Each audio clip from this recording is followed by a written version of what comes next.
수요예배 시간을 통해서 에베소서 말씀을 함께 묵상하고 있습니다. 교회를 설명하는 문구 가운데 우리의 가슴을 먹먹하게 하는 그런 문구가 있습니다.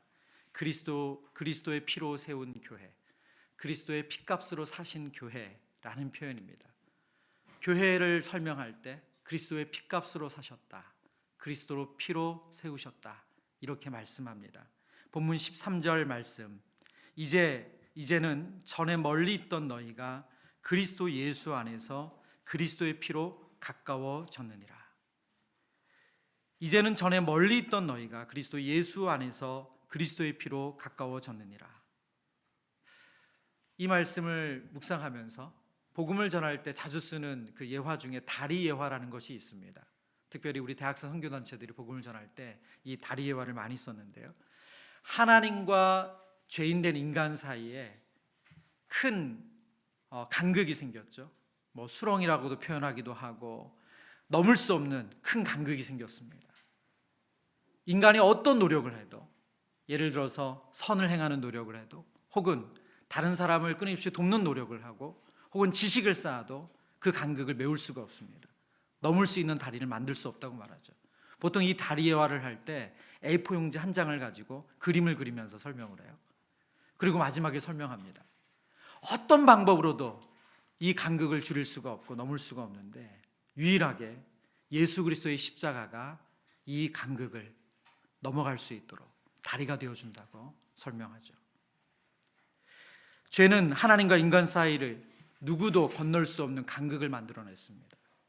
그런데 예수 그리스도의 대속하신 그 십자가가 그 죄의 간극을 메우고 하나님께로 향할 수 있도록 하나님과 우리의 사이를 화목해 하셨습니다. 베드로전서 1장 18절 말씀입니다. 너희가 알거니와 너희 조상이 물려준 헛된 행실에서 대속함을 받은 것은 은이나 금같이 없어질 것으로 된 것이 아니요 오직 흠없고 점없는 어린 양 같은 그리스도의 보배로운 피로 된 것이니라. 우리가 대속함을 받은 것은 은이나 금이 아니라 흠없고 점없는 어린 양 같은 그리스도의 보배로운 피로 되었다라고 설명하고 있습니다. 이 보배로운 피로 하나님의 자녀가 되어서 모인 것이 바로 교회입니다. 그래서 교회는 특별합니다. 그리고 누구도 자기 자신을 내세울 수가 없습니다. 왜냐하면 교회를 세우는 지분에 인간은 누구도 관여한 적이 없기 때문에 그렇습니다.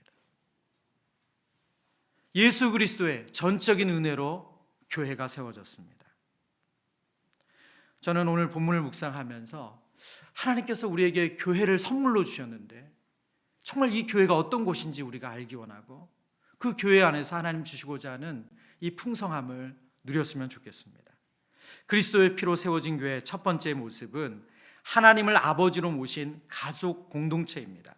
우리가 너무나 잘 아는 말씀이죠. 에베소서 2장 19절 말씀 함께 읽어보겠습니다. 시작. 그러므로 이제부터 너희는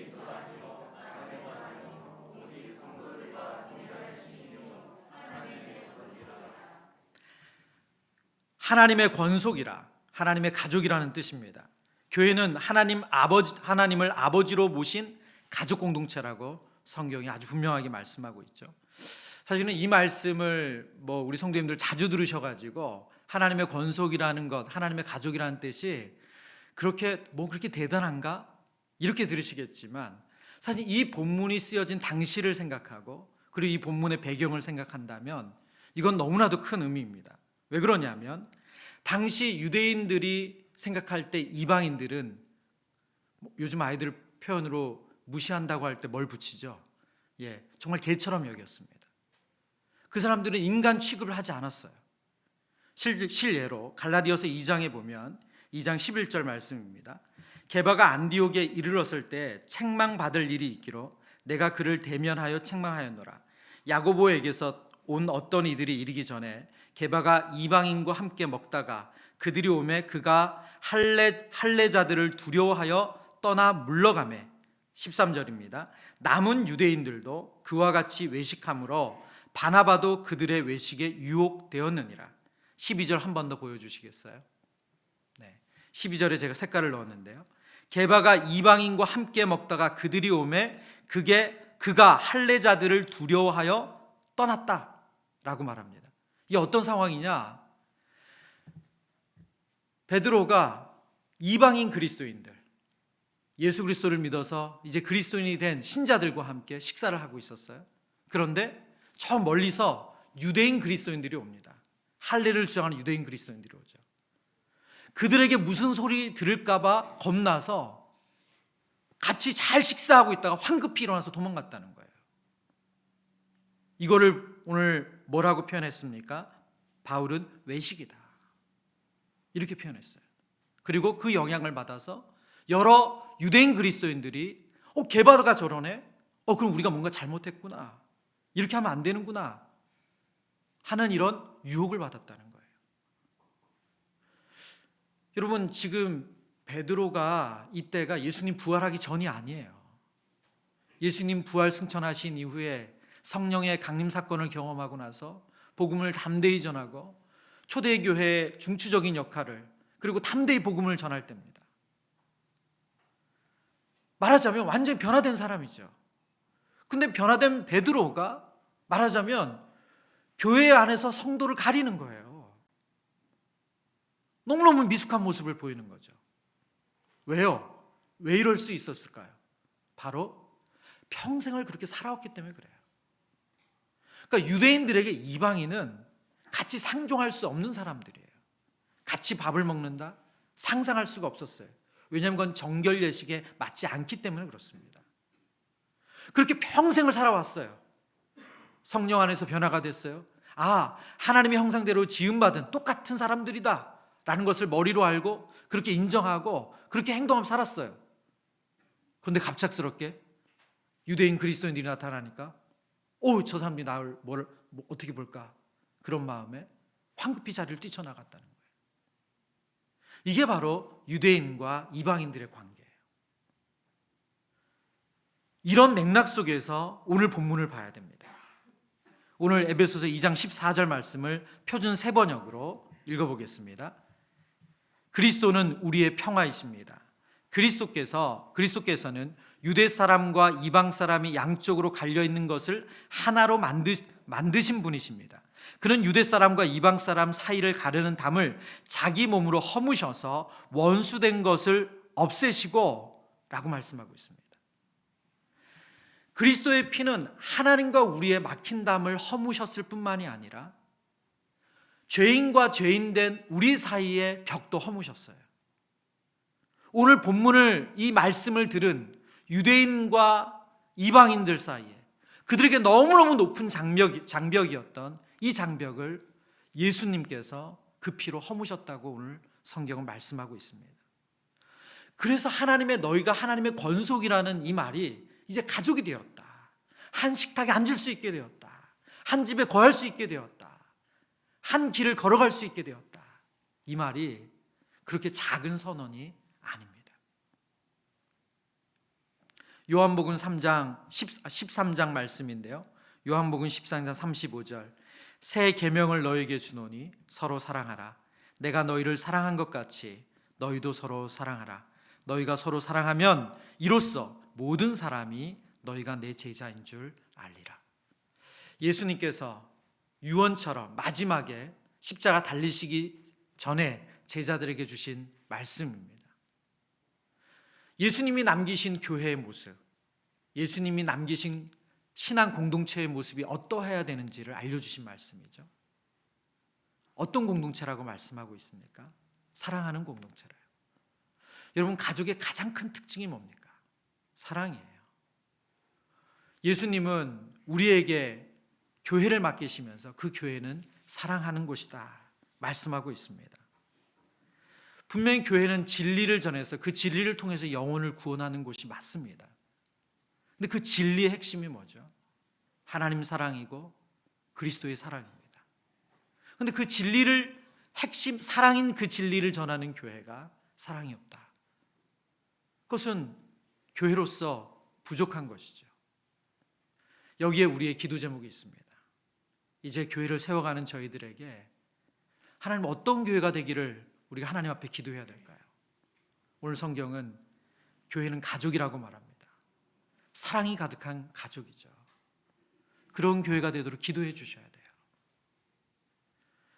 안내를 서시든 찬양을 부르시든 교사로 섬기시든 어떤 역할을 하든 우리 교회 오는 성도님들이 우리 교회 구성원들을 만나서 새로운 가족을 만나서 사랑을 경험하기를 간절히 소망합니다. 우리 정말 유아 유치부부터 어린 아이들까지, 아이들에서 우리 청년에 이르는 모든 우리 부서의 우리 다음 세대들이 정말 우리 교회는 따뜻한 교회야, 사랑이 많은 교회야, 그렇게 마음으로 인정하고 고백할 수 있기를 간절히 소망합니다.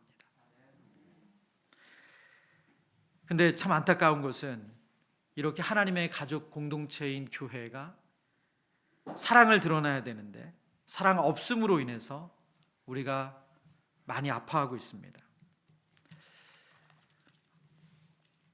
그리스도의 은혜로 용납받고 그리고 수용받아야 되는데 교회 안에서 용납받지 못하고 거절감을 느끼고 그리고 더 이해받고 편이 되어줘야 되는데 편을 느끼지 못하고 편가름이 생기고 그것 때문에 아파하는 교회의 모습을 우리는 잘 알고 있습니다. 그래서 우리가 하나님 앞에 겸손할 수밖에 없어요. 오늘 이 밤에 기도하실 때 긍정적으로는 하나님 정말 사랑이 충만한 교회 되게 해주세요, 그렇게 기도해 주시길 바라고요. 그리고 또 한편으로는 하나님 우리 안에 정말 연약한 사랑, 부족한 사랑 때문에 상처받지 않게 해주세요, 그렇게 기도해 주시길 바랍니다. 두 번째, 그리스도의 피로 세워진 교회는 하나님의 성전으로 함께 지어져가는 성장 공동체라고 성경이 말씀합니다. 에베소서 2장 21절 22절입니다. 그의 안에서 건물마다 서로 연결하여 주 안에서 성전이 되어가고 너희도 성령 안에서 하나님이 거하실 처소가 되기 위하여 그리스도 예수 안에서 함께 지어져 가느니라. 하나님이 거하시는 곳을 성전이라고 말씀하시죠. 하나님의 임재하기 때문에 그곳을 거룩한 곳, 성전이라고 말합니다. 그런데 예수 그리스도의 피를 힘입어서 이제 그 성전이 우리가 되었습니다. 히브리서 말씀입니다. 히브리서 10장. 그러므로 형제들아, 우리가 예수의 피를 힘입어 성소에 들어갈 무엇을 얻었습니까? 담력을 얻었다고 말합니다. 20절. 그 길은 우리를 위하여 휘장 가운데 열어놓으신 새로운 살 길이요 휘장은 곧 그의 육체니라. 성전 안에는 하나님이 거하신 지성소를 들어가기 위해서는 휘장을 지나가야 됩니다. 그런데 예수님께서 십자가에 돌아가신 그날 휘장이 위로부터 아래로 찢어졌죠. 더 이상 눈에 보이는 예루살렘 성전이 성전이 아니라 예수 그리스도를 구주와 주님으로 모신 모든 하나님의 백성들이 성전이 되는 사건이 되었습니다. 하나님의 임재가 우리 가운데 가능해졌다고 성경이 말하고 있습니다. 그래서 고린도전서 3장에 이렇게 말씀하고 있죠. 너희는 너희가 하나님의 성전인 것과 하나님의 성령이 너희 안에 계시는 것을 알지 못하느냐. 누구든지 하나님의 성전을 더럽히면 하나님이 그 사람을 멸하시리라. 하나님의 성전은 거룩하니 너희도 그러하니라. 하나님의 성전과 우리를 동일시해서 말합니다. 성전을 더럽히는 것은 우리를 더럽히는 것이라고 동일시하고 있습니다. 우리 안에 하나님의 성령이 거하시기 때문에 우리가 곧 하나님의 성전이다, 아주 분명하게 말씀하고 있죠. 이 맥락 속에서 오늘 본문 2장 21절과 22절을 다시 한번 읽어야 됩니다. 제가 읽어보겠습니다. 그의 안에서 건물마다 서로 연결하여 주 안에서 성전이 되어가고 너희도 성령 안에서 하나님이 거하실 처소가 되기 위하여 그리스도 예수 안에서 함께 지어져 가느니라. 우리는 하나님이 거하시는 성전이 되었습니다. 그런데 오늘 본문의 표현에 보면 뭐라고 표현하고 있냐면 지어져 간다라고 말씀하고 있어요. 지어져 간대요. 성전이 되어간다고 말씀하고 있습니다. 되어가고 지어져 간다. 무슨 말이죠? 과정 중이라는 거죠. 완성된 것이 아니에요. 예수님을 영접하는 그 순간 우리가 천사가 되지 않았습니다. 여전히 우리 안에 죄성은 변함없이 그대로 있어요. 그러나 성령께서 우리 안에 일하시죠. 그래서 우리가 거룩해져 갑니다. 성전이 되어 가는 것이죠. 제가 새가족 강의 때마다 꼭 드리는 말씀이 있어요. 사진을 보여드리면서 뭐라고 말씀드리냐면 우리는 바로 공사 중이다. 그래서 교회 안에서 좀 미숙한 분을 만나고 어떻게 저렇게 표현하실까? 다르게 표현할 수도 있을 텐데 왜 저렇게 표현하시지? 이런 일을 만나고 혹 상처를 받으면 여러분이 마음속으로 꼭 생각하셔야 된다고. 공사 중이라고. 그래서 인사도 시켜요. 공사 중이어서 죄송합니다. 여러분, 우리는 다 공사 중이에요. 공사 중인 우리를 하나님께서 하나님의 성전으로 만들어 가십니다. 이렇게 우리가 하나님의 성전이 되어가는 과정을 신학적으로는 성화라고 하죠. 그런데 이 성화의 가장 큰 특징이 있다면 혼자서는 안 된다는 거예요. 2장 21절 말씀 다시 한번 읽습니다. 그의 안에서 건물마다 서로 연결하여 주 안에서 성전이 된다고 말하죠. 22절 너희도 성령 안에서 하나님이 거하실 처소가 되기 위하여 그리스도 예수 안에서 함께 지어져 간다고 말합니다. 우리가 성전이 되어가는 것은 혼자서 되는 것이 아니라 연결되고 함께 지어져 간다고 성경이 말하고 있습니다. 오늘 우리 한글 성경, 우리말 성경에는 서로 연결하여 함께 지어져 간다는 것이 전혀 다른 문장으로 쓰여져 있지만 헬라어 본문에는 거의 같은 단어예요. 무슨 말입니까? 하나님께서 우리가 성전이 되어갈 때 혼자서는 될 수 없도록 만드셨다는 거예요. 나 혼자는 예수님을 닮을 수 없어요. 나 혼자는 하나님 닮을 수 없습니다. 이게 교회예요. 아무리 혼자서 성경을 백독해도 우리가 하나님의 성품을 그 속에서 닮을 수가 없어요. 우리가 천일 기도를 드리든 만일 기도를 드리든 그걸 금식하며 드리든 그것으로 우리가 예수님 닮는 것이 어렵다는 거예요. 왜요? 하나님 그렇게 안 만드셨기 때문에.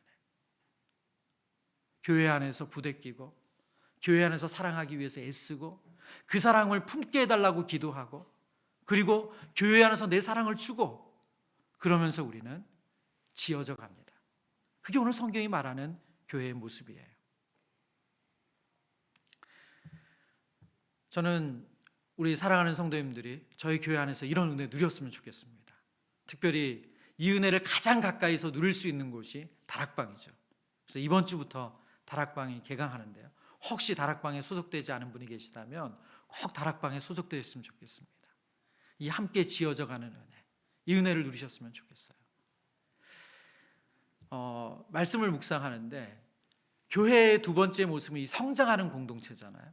근데 제가 저희 교회가 개척교회다 보니까 이 성도님들이 이제 개척교회 오는 것에 대한 부담을 저에게 표현하실 때가 있었어요. 목사님, 개척교회는 할 일이 많잖아요. 그런데 저는 할 줄 아는 것도 없고 제가 잘하는 것도 없고 그래서 고민이 많았어요. 이런 얘기를 하시더라고요.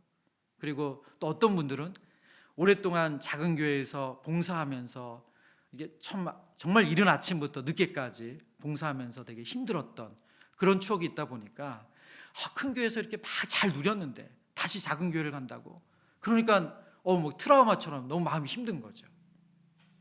그래서 이런 말씀을 종종 들었습니다. 근데 말씀을 묵상하는데 왜 개척교회도 교회인데 왜 거기는 더 봉사가 많다고 생각하고 왜 이런 어려움이 생길까? 근데 말씀 속에 답이 있더라고요. 여러분, 개척교회에서 봉사를 더 많이 하는 게 아닙니다. 제가 큰 교회 오래 있어 봤거든요. 봉사 더 많이 하세요. 더 오랜 기간 봉사분들 많습니다. 그럼 차이는 뭘까요? 왜 우리가 이런 오해를 가질까요? 그것은 뭐냐면 성장하는 기쁨, 성장하는 은혜를 못 받기 때문에 그래요. 봉사만 있기 때문에 힘든 거예요. 여러분, 처음에는 괜찮았어요. 처음에는 그렇게 봉사는 힘들지 않았어요. 왜요? 은혜가 더 크니까요. 근데 시간이 지나면서 봉사의 영역은 바뀌지 않고 그대로인데 혹은 더 늘어나는데 은혜 받는 건 줄어드는 거죠. 그러니까 어때요? 힘든 거예요. 핵심은 성장에 있어요. 저와 여러분이 정말 간절히 기도하고 애써야 될 것이 있다면 영적으로 성장하기를 기도하고 애쓰셔야 돼요. 제가 우리 교육자들이 몇 명 없을 때 교육자 회의하면서 그런 얘기 한 적이 있어요. 당신들과 나는 공통점이 있다. 동일하다. 다 초짜다. 나는 초보 담임 목사, 우리 교육자들은 다 처음으로 사역하시는 분들이었거든요. 우리 주일학교 전사님들이. 그래서 우린 다 공통점이 있다. 그래서 우리는 성장할 가능성이 있다. 그래서 연말에 정말 누가 더 성장하냐, 누가 더 우리가 성장하느냐 한번 보자. 그런 이야기를 나눈 적이 있어요. 여러분, 성장하셔야 됩니다. 함께 지어져 가느니라. 이것은 성경이 우리에게 성장하라고 말씀하시는 거예요. 여러분, 더 성장하셔야 돼요. 정말 그 은혜를 누리셨으면 좋겠습니다. 늘 이전보다 나은 오늘을 누리시는 우리 사랑하는 성도님들 되시길 축원합니다. 세 번째, 그리스도의 피로 세워진 교회의 세 번째 모습은 하나님이 세우신 터 위에 세워진 공동체라는 겁니다. 에베소서 2장 20절 말씀 같이 읽어보겠습니다. 시작. 너희는 사도들과 선지자들의 터 위에